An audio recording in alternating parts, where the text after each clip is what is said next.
Hey everybody, welcome to week 6 of these YouTube videos. Today we're going to continue with our organic freeform study where we're learning how to look at shapes of things growing around us. And also today we're going to talk about texture. We're going to start with texture of trees, and we may do a couple of other exercises that include other textures that we may either see or that we may be able to think of in our heads. So let's get started. Alright, so this week we're going to concentrate on textures of trees. Again, I created a little visual aid for you guys and girls, and I'll be referencing that as we go. The tree anatomy section just gives you a little scientific information about the parts of trees. We're not going to be drawing the root system, but we are going to be drawing the branches, the trunk, limbs, and adding some leaves perhaps, maybe not, we'll see. I don't want this video to get too long. And the parts of, or the tree anatomy section is on slide number 4 for you all, and slide number 3. These are using two different sources that I found. Slide number 5 is about the shapes of trees, and we might talk more about that a little bit later in this video. Slides 6 through slides 15 are some of the different trees we have native to South Carolina. These are some, not all of them. Again, I've referenced the link to the second resource, and then link 3 leads you to a site that is the South Carolina Wildlife Federation, and this site doesn't have a it's not a good site for images. However, it is a great site giving you information about plants that are native to South Carolina, and you can take these names and Google them, because a lot of the different variations of plant life and trees I really didn't know, and I may have not known the proper word for a specific tree. And one example is a palmetto tree. I didn't realize it was called the, what is it, cabbage palmetto. So sometimes we may know the common name or a slang name, but it might not be the scientific name. All right, so let's get started. What I want you all to do, the first thing I want you to do is to take your paper, turn it hamburger, and I want you to take your hand, and excuse my hand, I've been working on my truck, and no matter how much I wash my hands, it doesn't seem to get off. Anyway, take your hand, and I want you to trace your hand like this. If you want to take off your watch before you do that, that's fine. The first thing we're going to discuss is texture. Now there's visual texture and tactile texture. Visual texture is texture that we can see. Tactile texture is texture we can touch. So, tactile texture. When we go outside, we can touch trees. We can touch the surface of tables. We can touch our pencils. We can touch our clothes, our hair. And tactile texture, we would use words like hard or smooth or soft if we're talking about fabric. Visual texture is texture that we create a lot in art, especially if we're talking about two-dimensional things or drawings. So with visual texture, we're giving the illusion of texture being in this space. So we have 5 fingers, and what we're going to do is we're going to give some of these tree textures, and then I want you to come up with maybe 2 textures of your own.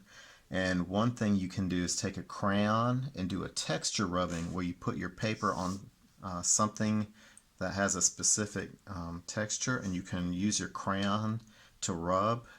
And the best way to do that is lay your crayon down and do apply color this way, and it'll pick up the texture that you're trying to copy. So let's talk about the cabbage palmetto tree. So the tree has 2 different types of texture. So the bark has one texture, and then as you get closer to the top, you see these V shapes. So the bark itself, and again I'm using pencil, not crayon or color pencil, the bark itself has these little striations, these little lines. And what I'm going to do is something I showed you last time. I'm going to add a value to my finger, my area, smudge it, and then I'm also going to use my eraser to draw, and I'm going to use my pencil to draw. So the shadowy areas, I'm going to press down hard with my pencil just to get like the illusion of the texture. So I see little lines. They're not very long lines, but then I also see little highlights. So what I'm trying to go for, and I'm not sure if this, let me make it a little bit darker. What I'm trying to go for is the fact that you see light values, dark values, and then the part that I shaded in will be the medium value. So if you don't have crayons or colored pencils, you'll have to work in grayscale. Alright, the top part is where the foliage is going to be, and you see these shapes, these repeating V shapes, right? So you might go this way, then this way, and these would overlap and extrude past the line. You can shade these in, and if you want them lighter, you can make highlights by erasing some areas, and the areas in between the V would be the parts that have heavy shading. I'm going to move up and add another row of this type of texture, this kind of, I'm not sure if it's a bark or just where the leaves fell off and it continues to grow up. And again, add shading like this in between the V's or the V shapes. Then you might have some hanging down. Then you would have the foliage, the leaves of the cabbage palmetto plant. Not really worried about that right now. I'm just going to go to the next tree, which is slide number 8, and you don't have to fill all these in with bark textures, which is the black gum. So this is the palmetto tree, or the cabbage palmetto tree. This one would be the black gum. The black gum tree, and you're just going to have to kind of fake it, I guess you would say. You're not going to get it exactly like the picture. And what I would do is I would just create these little random shapes.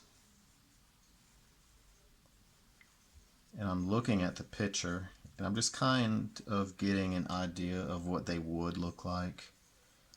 Almost looks like scales to me. Just fill it in like this.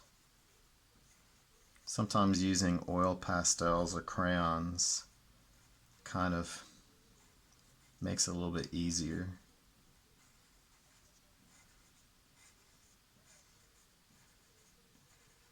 And try not to make them all the same shape, same size, because then it looks too regular.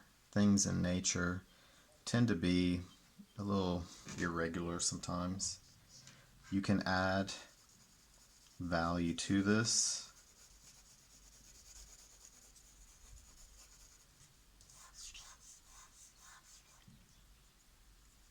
The places where there are shadows, like in between the raised parts, you can go back and make darker.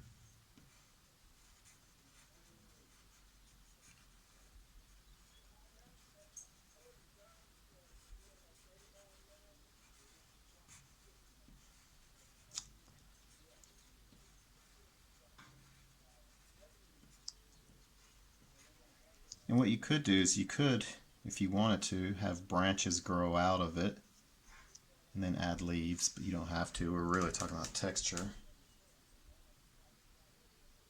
The American sycamore tree is a little bit different. So this tree, you don't have these deep indentations in between what looks like the protruding parts. The American sycamore tree has light, medium, and dark values, and it's almost like the bark is peeling off. So again, what you could do is add some kind of value to it.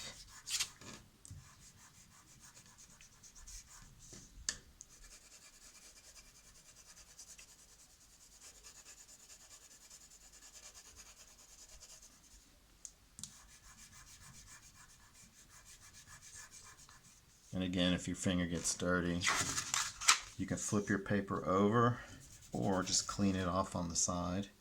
So with the American sycamore tree, you have these areas that might be a little bit darker. And it's almost like camouflage pattern.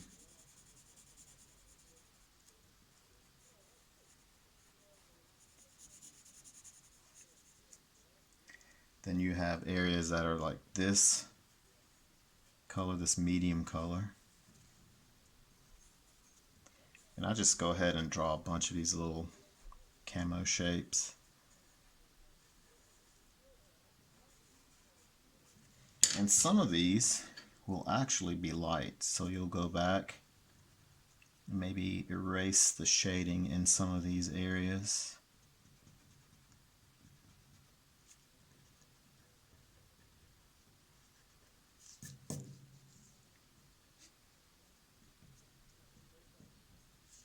So then, and this is what I'm talking about, grayscale. So this is a value scale. You're going from light to dark or dark to light, doesn't matter. So when you do this, you can do this a couple of different ways. You can start with a value that's a little bit darker than this. Once you have these colored in a little bit darker, you can smudge this. Then remember, you're going from light to dark or dark to light. So then you want these two a little bit darker. So you'll press down a little bit more on these two. Like that.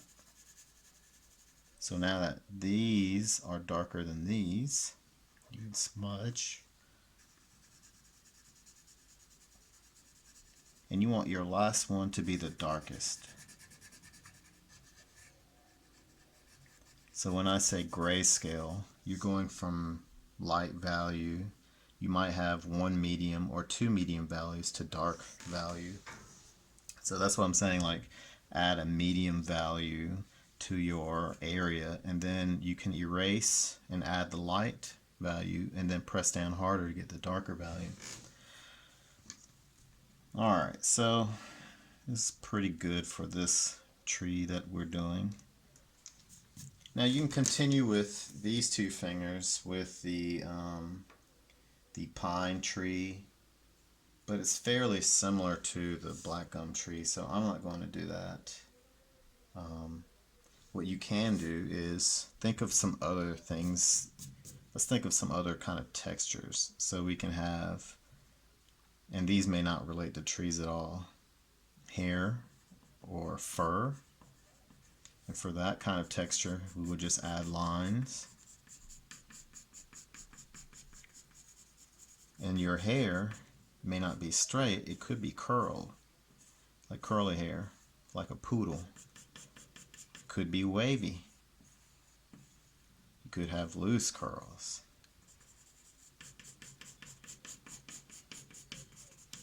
And again, you could go in with your pencil and add a medium value smudge.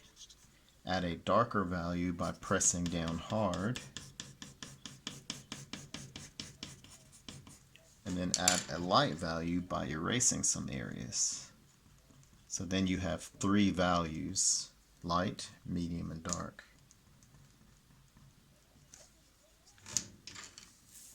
Another texture we can see or feel is like perhaps your wall might have a texture, the bottom of your shoe might have a texture, your tabletop will have a texture. Another texture that I can think of would be like bumpy. So lots of little bumps, and they don't all have to be the same size.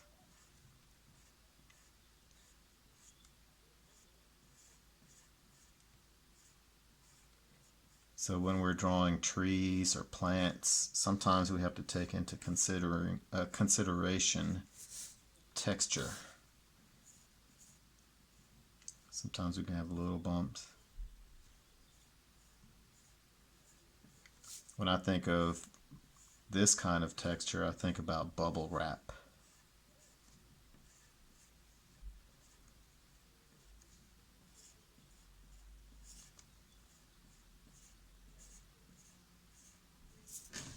We can use this space in here too. You might have like a cactus spikes, so you can have little sharp spikes sticking out. They can be short, they can be long. I have to sharpen my pencil.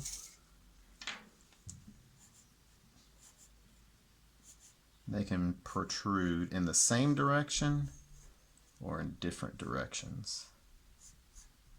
Maybe this is the middle and everything else grows away from this center.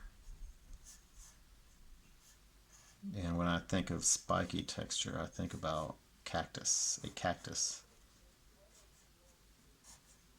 There. And you can finish that. Or you can divide your hand up into different parts and add more textures.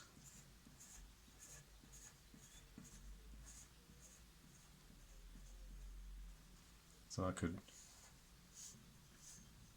complete this with spikes and then add a different texture here.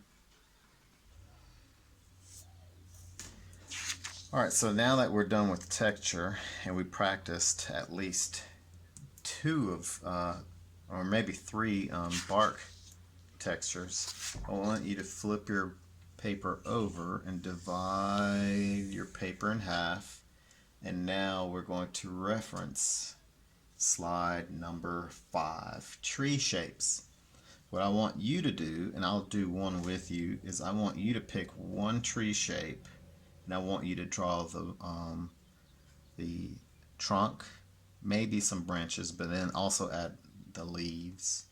So what you may want to do is draw a really, really light line, a little bit lower than half. And so the top part, and I'm going to draw the oval tree. So an oval looks like this, but we don't want a very regular perimeter or outside edge. So we're going to make it a little bit irregular. And then we're going to have the trunk grow down. And as it goes into the ground, it will get wider. What I want you to do is add some texture to your tree trunk.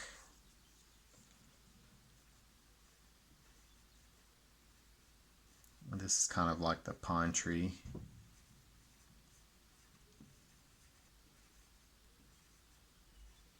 Now, trees that are farther away, you may not see all of the texture, but when you're drawing a tree pretty close to the viewer, you should be able to see some of this texture.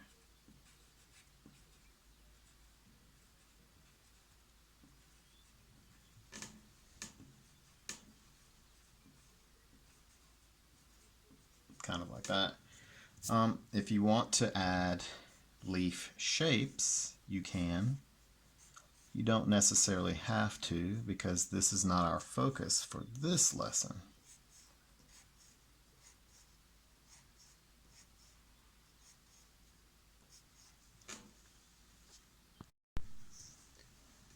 So as you're drawing your leaves, you want to make sure that you're changing the size, and every once in a while maybe you turn your paper so they don't all go in one direction, kind of like this. And you might be able to see some branches inside the tree or part of the trunk inside the tree, so you can add that texture wherever you see fit. And you're not always going to have trees that are nice and neat. You might have leaves that stick out farther, but the overall shape looks like in slide number 5, where they talk about the rounded, open, spreading, base shaped, and the other shapes that they see. On this side, I want you to practice drawing one other shape on your own.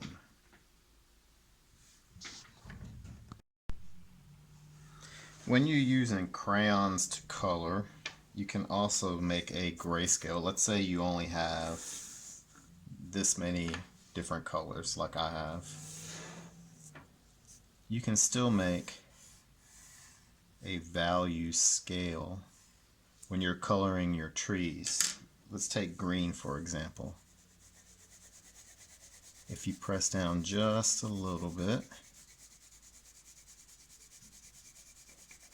you can get light green. If you press down a little bit harder,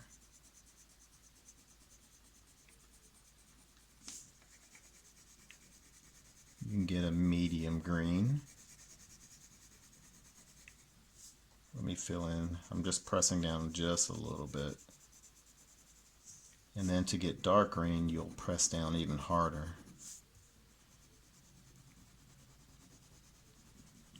So let's say you only have 3, 6, 7, 8 colors.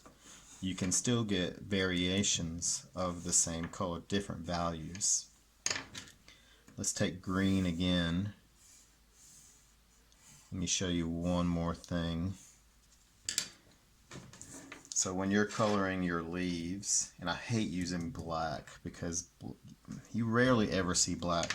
Instead of using black, I like to use purples and blues for the shading or the shadowy area. What you can do is use black and then go over it with brown again. You can mix colors, which leads me to this. So let's say we have green. Again, let's use green since we're talking about plants and leaves.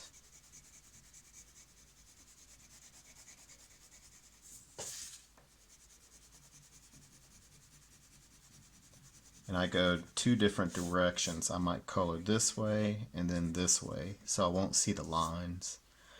Let's recreate this to a degree. I'll make the middle and the end a little bit darker. And as you can tell, I don't have a white crayon with this brand. But let's say I want this darker than this. What I can do is use blue or purple, and I can sandwich some colors. You may have remembered I always talk about sandwiching colors. So this is green, now blue, and I'll go over it with green again, but I'll press down harder every time I go over the same color.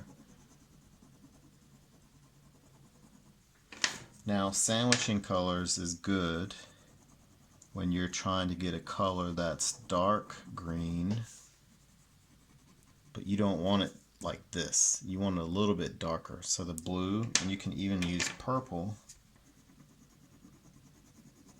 You see how that green got really, really dark. And you can go back over it with green again. And Crayola is the brand that I find does the best as far as sandwiching colors, going on top of colors. Now, I would either go over this with white, but as you can tell, I don't have white in my arsenal of colors. I can go over this with yellow to make it a little bit different from the medium value. So again, I have 3 different shades of green, and if you think about it, I actually have 6 greens. So with one crayon I can get 3 or more values, light, medium, and dark. But when I start adding other crayon colors together, I can get many more different values. That way, you're not just coloring your tree green. And what I usually do is I start with light, and then the areas in between the leaves, I would go over that with blue or purple, or if you have a darker blue, that's fine. Again, I don't like to use black, just because when you look at things outside, rarely ever do we see the color black. Even in shadows, the shadow, if this is grass, the shadow would be dark green, not black. So after I color the space in between the leaves with a dark, either blue or purple, I go over it with green like this. I'm only doing this little area right here.